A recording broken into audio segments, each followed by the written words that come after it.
Assalamualaikum warahmatullahi wabarakatuh. Apa kabar anak sekalian? Syukur alhamdulillah. Di kesempatan pagi hari ini kita semua masih diberi kekuatan dan kesehatan oleh Allah. Anak-anakku yang berbahagia, pada kesempatan kali ini kita akan belajar KMD, Kemuhammadiyahan. Sebelum kita mulai, kita berdoa terlebih dahulu dengan membaca basmalah. Bismillahirrahmanirrahim.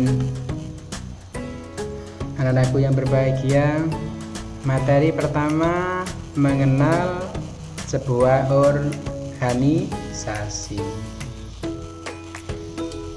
Coba perhatikan gambar, itu ada banyak manusia yang duduk melingkar.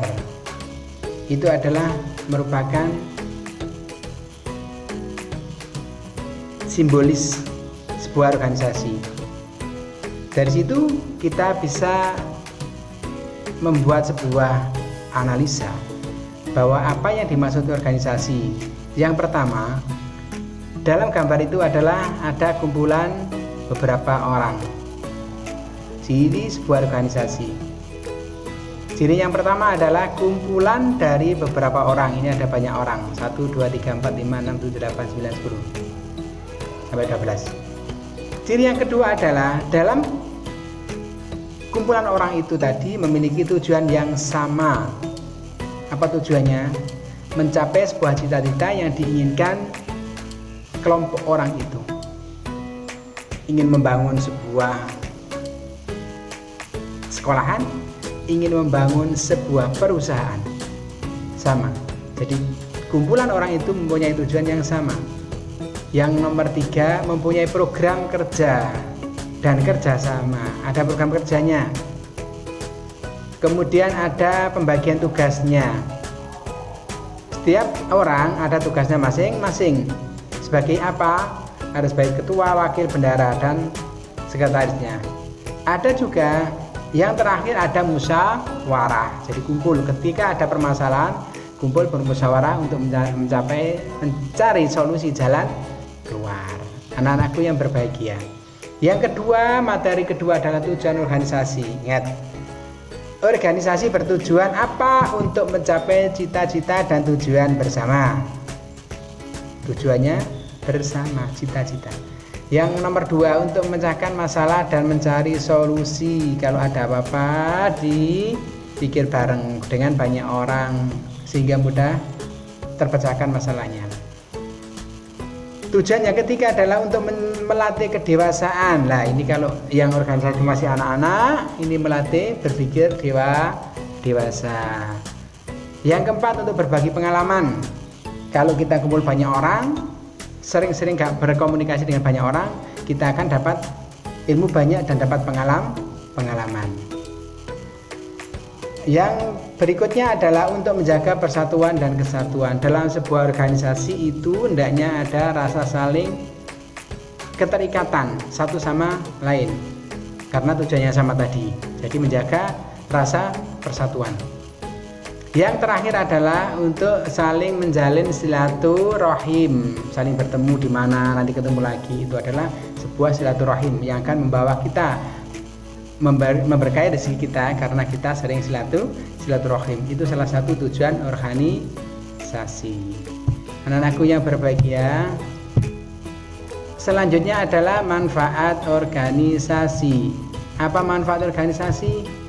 1, menambah wawasan, melatih kerjasama. Yang asalnya kita tidak ngerti apa-apa, setelah bertemu dengan banyak orang dalam satu kelompok, kita bisa melakukan hal yang kerja sama. Ini manfaatnya. Yang ketiga, menumbuhkan sikap mandiri dan dewasa. Dengan kita berorganisasi, kita akan menjadi lebih mandiri. Yang nomor 4 adalah pekerjaan menjadi ringan. Kenapa menjadi ringan? Ya, karena dalam suatu organisasi itu pekerjaan dikerjakan secara bersama-sama, tidak dilakukan dengan mandiri. Tuh. Yang berikutnya adalah menambah teman dan sahabat.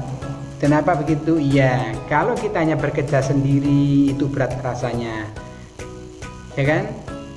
Kalau dengan banyak orang kita menambah teman, ada semakin akrab dengan teman yang ini, teman yang itu, karena jumlah satu kelompok itu banyak orang. Anak-anakku yang berbahagia, berikutnya adalah inilah contoh organisasi kelas, contoh kelas. Kenapa kita pakai contoh kelas? Ya, karena kalian semua masih duduk di bangku sekolah. Satu aja contoh organisasi kelas. Yang pertama adalah struktur pengurus kelas. Nah, ini nanti kalian buat contoh begini, di dalam tugas ada. Saya kasih tugas membuat contoh, tapi contoh yang lain. Dalam struktur pengurus itu organisasi ada ketua. Karena ini kelas berarti ketua kelas. Kalau ada paguyuban apa berarti ketua paguyuban. Kemudian ada wakil ketua kelas, ada sekretarisnya, ada bendaharanya. Karena dalam sebuah organisasi itu pasti ada kegiatan. Kalau ada kegiatan pasti ada yang mimpin. Kalau kegiatan nggak ada yang mimpin berarti itu bukan namanya organisasi.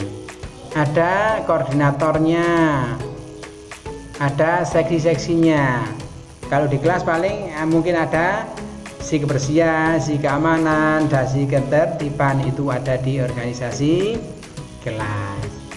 Berikutnya anak-anakku yang berbahagia, kita lanjutkan kepada materi organisasi Muhammadiyah. Di atas tadi adalah menjelaskan sebuah organisasi. Sampai kalian tahu bahwa kelas pun adalah sebuah organisasi kecil dalam satu kelas, sehingga ada struktur ketua, struktur tugas masing-masing di dalam kelas. Sekarang kita masuk di organisasi Muhammadiyah. Organisasi Muhammadiyah adalah organisasi besar seluruh Indonesia bahkan internasional. Untuk itu ada juga organisasi, strukturnya juga ada, karena setiap organisasi ada strukturnya. Jadi Muhammadiyah adalah sebuah organisasi yang mempunyai struktur yang jelas, yang baku. Apa yang pertama? Dalam strukturnya ada yang pertama yang dinamakan Pimpinan Pusat Muhammadiyah, disingkat dengan PP. Tingkatnya adalah tingkat nasional. Yang kedua adalah PWM, Pimpinan Wilayah Muhammadiyah, yang berada di tingkat wilayah provinsi. Yang ketiga adalah Pimpinan Daerah Muhammadiyah, disingkat dengan PDM, yang berada di bawahnya PWM, bertempat di kota atau kabupaten. Yang nomor 4 adalah Pimpinan Cabang Muhammadiyah, disingkat dengan PCM, pemimpin tertinggi di bawah PDM yang membawai seluruh wilayah kecamatan. Tempat kita ini SD Muhammadiyah 12 itu berada di wilayah Pimpinan Cabang Muhammadiyah Kecamatan Bubutan. Tugasnya ini nanti kalian membuat struktur organisasi Pimpinan Cabang Muhammadiyah Kecamatan Bubutan. Kalau tidak bisa tanya. Nah, yang nomor 5 adalah Pimpinan Ranting Muhammadiyah, disingkat dengan PRM, pemimpin tertinggi di bawah PCM yang membawai seluruh wilayah kelurahan atau desa. Anak-anakku yang berbahagia, ini adalah bagan struktur organisasi Muhammadiyah. Ingat, yang tertinggi adalah muktamar. Muktamar ini diadakan 4 tahun sekali, 5 tahun sekali. Ini untuk melihat evaluasi program kerja selama 5 tahun. Biasanya di situ adalah pergantian pimpinan, bersambung atau berganti, itu ada di waktu muktamar. Ya. Kemudian di bawah muktamar itu ada tanwir yang menetapkan hukum dan sebagainya, yang menetapkan keputusan di bawah muktamar adalah tanwir. Kemudian ini bagan pimpinan pusat, pimpinan wilayah, pimpinan daerah, pimpinan cabang, dan pimpinan ranting. Ini adalah struktur organisasi Muhammadiyah. Anak-anakku yang berbahagia, itu yang bisa saya sampaikan materi KMD tema 1. Selanjutnya adalah tugas mandiri siswa. Apa tugas mandirinya? 1. Membuat contoh struktur organisasi yang ada di sekitar kalian. Terserah seperti organisasi apa, paguyuban, PKL, paguyuban apa, atau paguyuban ibu-ibu PKK, organisasi Pak RT, organisasi Karang Taruna, organisasi remaja masjid kalian buat sendiri. Ada PRM, pimpinan Ranting Muhammadiyah boleh, ya, IPM, Ikatan Pelajar Muhammadiyah boleh. Yang jelas selain contoh itu. Yang kedua adalah kalian menulis janji pelajar Muhammadiyah. Kalian lama tidak upacara, kadang-kadang lama tidak membunyikan janji pelajar Muhammadiyah. Janji pelajar Muhammadiyah kalian tulis. Ayo selesai. Biar ingat kembali bahwa kita adalah sekolah di Muhammadiyah. Yang nomor 3 adalah menulis struktur organisasi Muhammadiyah Kecamatan Bubutan, seperti itu. Jadi struktur organisasi pimpinan cabang Muhammadiyah Bubutan. Ya, nanti PJM Kecamatan Bubutan, ketuanya, sekretarisnya, bendaharanya. Nah, nanti bagaimana? Tanya ke tetangga kiri kanan. Nanti atau japri siapa? Pokoknya jangan tanya ke Ustadz, berarti sama aja. Tanya ke ustadz-ustadzah yang lain. Tanya siapa ketuanya, siapa wakilnya, siapa bendaharanya. Biar kalian ngerti bahwa di Bubutan itu adalah pimpinan cabang Muhammadiyah Bubutan tingkat kecamatan adalah PJM. Anak-anakku yang berbahagia, mungkin itu yang bisa saya sampaikan. Kurang lebihnya saya mohon maaf. Kita tutup dengan bacaan hamdalah bersama-sama. Alhamdulillahi Rabbil Alamin. Saya akhiri, wassalamualaikum warahmatullahi wabarakatuh.